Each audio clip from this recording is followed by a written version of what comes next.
Lieutenant general retired Faiz Hamid को chargesheet कर दिया गया। ISPR के मुताबिक फैज हमीद पर सियासी सरगर्मियों में मुलव्विस होने, ऑफिशियल सीक्रेट एक्ट की खिलाफ वर्जियों, रियासत के मफाद को नुकसान पहुँचाने, इख्तियारात और सरकारी वसाइल का गलत इस्तेमाल और अफराद को नाजायज़ नुकसान पहुँचाने के इल्ज़ामात पर फर्द जुर्म आयद की गई है। इंतशार, बदअमनी, पुरतशद्दुद वाक़यात में फैज हमीद के मुलव्विस होने की अलहदा तहकीकात जारी हैं। उन पुरतशद्दुद और बदअमनी के मुतादिद वाक़यात में 9 मई से जुड़े वाक़यात भी शामिल हैं। उन मुतादिद पुरतशद्दुद वाक़यात में मज़मूम सियासी अनासिर की ईमा और मिली भगत में शामिल तफ्तीश हैं। तर्जमान पाक फौज का कहना है फील्ड जनरल कोर्ट मार्शल के अमल के दौरान फैज हमीद को तमाम कानूनी हुकूक फराहम किए जा रहे हैं। 12 अगस्त 2024 को पाकिस्तान आर्मी एक्ट के मुतालिका दफात के तहत फैज हमीद के खिलाफ कोर्ट मार्शल की कार्रवाई शुरू की गई।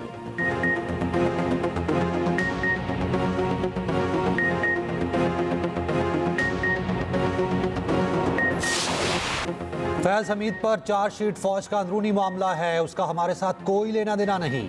चेयरमैन PTI बैरिस्टर गौहर का रद्द-ए-अमल, कहा फौज के अपने कवायद और कवानीन हैं जिसके तहत वो ट्रायल करती है।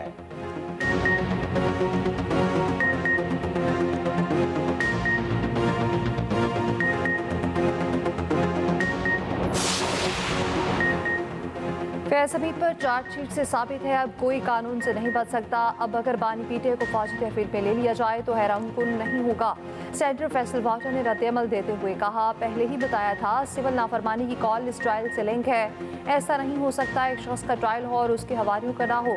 9 मई से फैज हमीद, बानी PTI, बुशरा बीबी को अलग नहीं किया जा सकता। रहनुमा नून लीग सेनेटर तलाल चौधरी का कहना है चार्जशीट सिर्फ फैज हमीद नहीं PTI के खिलाफ ही है। साबित हो गया 9 मई को एहतजाज नहीं बगावत की गई।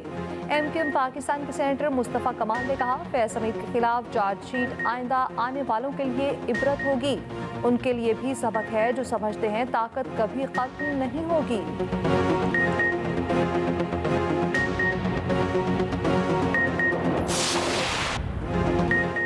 सिविल नाफरमानी की कॉल मुल्क दुश्मनी करार, मुल्क के खिलाफ साजिश में मुलव्विस किसी को ना छोड़ने का ऐलान। वफाकी काबीना इजलास से खिताब में वज़ीर आज़म शहबाज शरीफ ने वाज़े और दो टोक मौक़िफ़ अपनाया। कहा सिविल नाफरमानी से बड़ी मुल्क दुश्मनी कोई नहीं हो सकती। माशी इस्तेहकाम के लिए सियासी इस्तेहकाम इंतहाई ज़रूरी है। इस्लामाबाद पर चढ़ाई करके मुल्क के खिलाफ साजिश की गई। हुकूमत को हिदायत कर दी है इस साजिश के जिम्मेदारों को सबूतों के साथ कैफिर किरदार तक पहुँचाया जाए। किसी बेकसूर को हाथ नहीं लगाया जाएगा।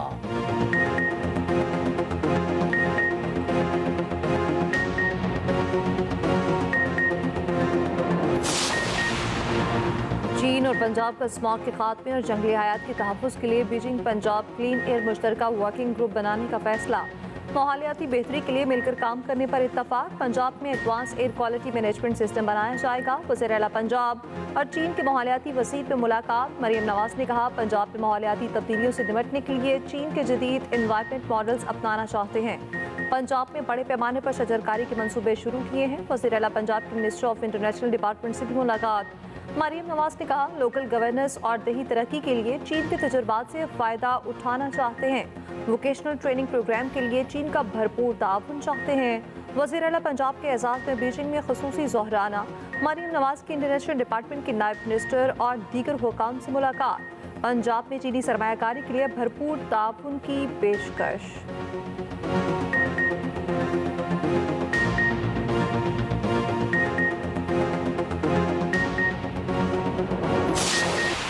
पहले T20 में जनूबी अफ्रीका का पाकिस्तान को जीत के लिए 184 रन का हदफ। डेविड मिलर ने 40 गेंदों पर 82 रन की जारहाना इनिंग्स खेली। जॉर्ज 48 और क्लासन ने 12 रन बनाए। शाहीन अफरीदी और इब्रार अहमद ने 3-3 विकेटें हासिल की।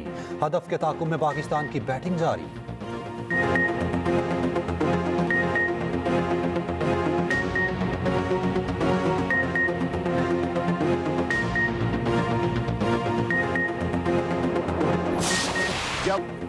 गंडापुर भाग रहे थे तो कारकुनान ने गाड़ी पर डंडे बरसाए। गंडापुर के गार्ड्स ने कारकुनान को गोलियां मारी। वज़ीर दिफा ख्वाजा आसिफ का इल्ज़ाम।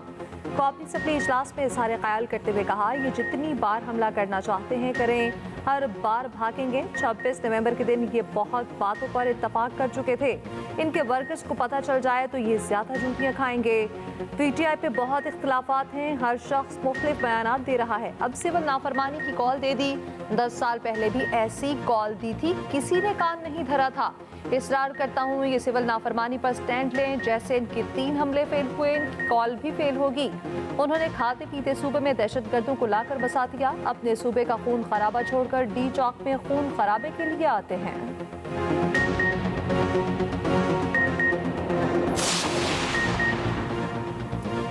पुरअमन मुजाहिरीन पर गोलियां क्यों चलाई गईं? इंक्वायरी कमीशन बनाया जाए। ऑपोजिशन लीडर उमर अयूब का मुतालबा। कौमी असम्बली में बात करते हुए कहा, पीटीआई के 12 कारकुन शहीद हुए, क्लाशनकोफ नहीं मशीन गन से फायर किए गए। हम मुल्क को आगे लेकर जाना चाहते हैं।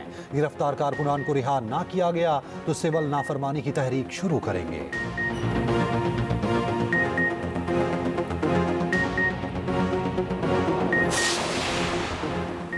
शाम में फंसे पाकिस्तानियों का इनखला शुरू। वफाकी काबीना को ब्रीफिंग में बताया गया, शाम में मौजूद 250 सायरीन में से 79 बैरूत पहुंच गए, जहां से उन्हें वापस लाया जाएगा। पाकिस्तानी सफारतखाना तमाम मुमकिन इकदाम कर रहा है।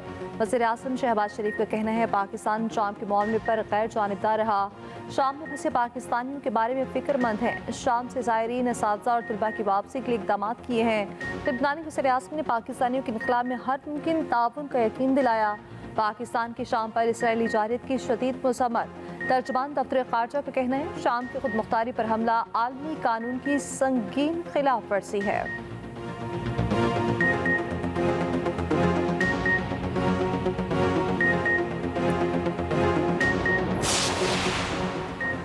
बैरून मुल्क से आने वालों को 1 से ज़ायद मोबाइल फ़ोन लाने की इजाज़त। FBR ने बैगेज रूल्स 2006 में मुजव्वज़ा तरामीम वापस ले ली। FBR के मुताबिक मौजूदा रूल्स के तहत बैरून मुल्क से आने वालों को 2 मोबाइल फ़ोन लाने की इजाज़त बरकरार। $1200 से ज़ायद की कमर्शियल अशिया पर पाबंदी की तजवीज़ भी वापस। रूल्स में मुजव्वज़ा तरामीम का ड्राफ्ट भी वापस ले लिया गया।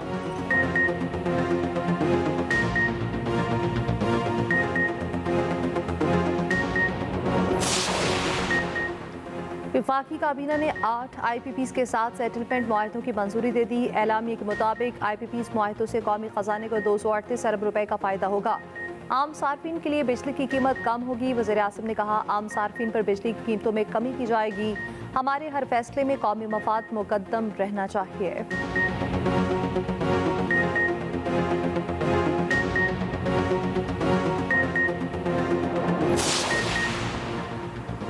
कौमी बचत स्कीमों की शरह मुनाफा में मजीद कमी। वजारत खजाना के मुताबिक सेविंग अकाउंट्स का मुनाफा 16% से कम होकर 13.3% रह गया। सेविंग अकाउंट्स के मुनाफे में 250 बेसिस पॉइंट्स की कमी की गई है। रेगुलर इनकम सर्टिफिकेट और डिफेंस सेविंग सर्टिफिकेट की शरह मुनाफा में भी कमी। शॉर्ट टर्म सेविंग सर्टिफिकेट का शरह मुनाफा भी कम कर दिया गया। सेविंग अकाउंट सर्व इस्लामिक टर्म और सेविंग अकाउंट्स का मुनाफा भी कम कर दिया गया। बचत स्कीमों की नई शरह मुनाफा पर आज से अमल दरामद शुरू कर दिया जाएगा।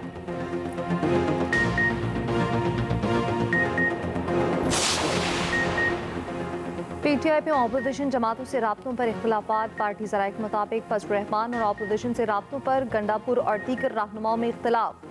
गंडापुर ने पार्टी रहनुमाओं को मौलाना समेत ऑपोजिशन से राब्तों से रोका। असद कैसर और दीगर रहनुमा मौलाना और ऑपोजिशन जमातों से मुशावरत के हक में हैं।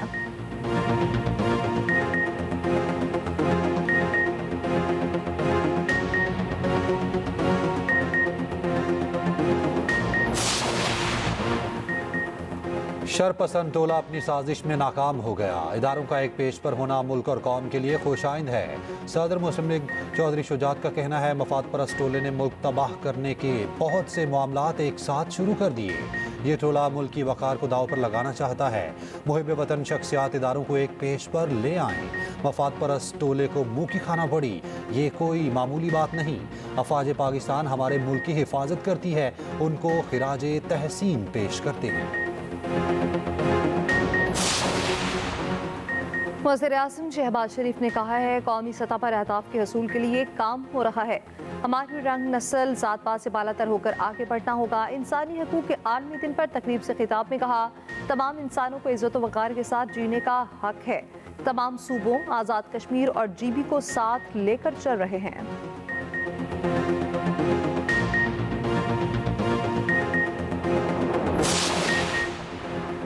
यख बस्ता हवाएं चल पड़ी, चोटियां सफेदी में छुप गईं। पंजाब के मैदानी इलाकों में सर्दी की लहर बरकरार। कलात में साइबेरियन हवाएं, दर्जा हरारत -6 डिग्री। अस्तौर और कोयटा में दर्जा हरारत -5। स्कर्दू और गोप्स में पारा -7 तक गिर गया। कलाम में -6 की सर्दी। लाहौर का दर्जा हरारत 7 डिग्री। रवां हफ्ते बारिश का कोई इम्कान नहीं।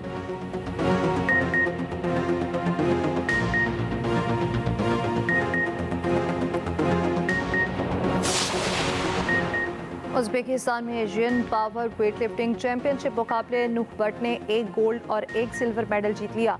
नूह भट्ट ने 400 किलो वेट उठाकर एशिया का नया रिकॉर्ड कायम कर दिया। इससे पहले 393 किलो का रिकॉर्ड ताइवान के पास था।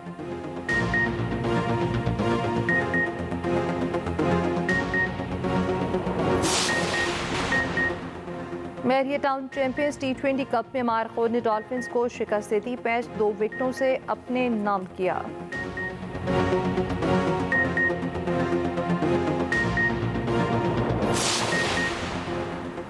विमेन्स अंडर 19 का मैच बॉयज से पड़ गया। कराची में खेला गया मैच बॉयज ने जीत लिया।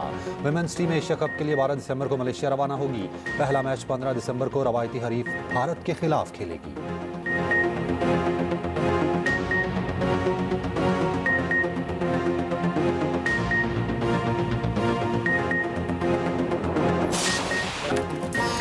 स्टार फुटबॉलर क्रिस्टियानो रोनाल्डो के बेटे की इंशाल्लाह कहने की वीडियो वायरल। मिस्टर बीस्ट का रोनाल्डो के बेटे के साथ पॉडकास्ट। पूछा कि आपने वालिद के साथ फुटबॉल खेलेंगे? रोनाल्डो के बेटे ने जवाब दिया, इंशाल्लाह।